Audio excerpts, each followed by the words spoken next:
మీకు తెలుసా, నంది ఎప్పుడూ శివుడిని చూస్తూ ఎందుకుంటాడో? ప్రతి శివాలయంలో నంది ఎప్పుడూ శివుడి ముందే ఉంటాడు. ఎక్కడా నంది వెనక్కి తిరిగి ఉండడాన్ని చూడలేరు. దీని వెనుక గంభీరమైన ఆధ్యాత్మిక రహస్యం ఉంది. నంది భక్తి, విశ్వాసం, అచంచలత ప్రతీక. నంది శివుని ద్వారపాలకుడు మాత్రమే కాదు, భక్త స్వరూపం కూడా.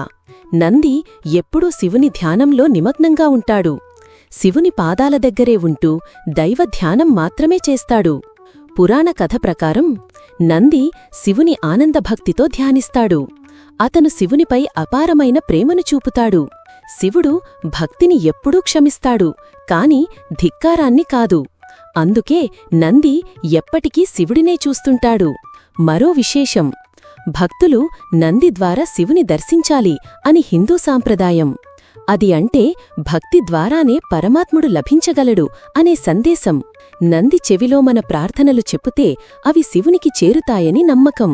నంది అచంచలత జీవన మార్గానికి ఒక దారిదీపం. ఇందుకే నంది ఎప్పుడూ శివుడినే చూస్తూ ఉంటాడు. ఎక్కడా తిరిగి చూడడు, ఎందుకంటే అతని ప్రపంచమే శివుడు మాత్రమే.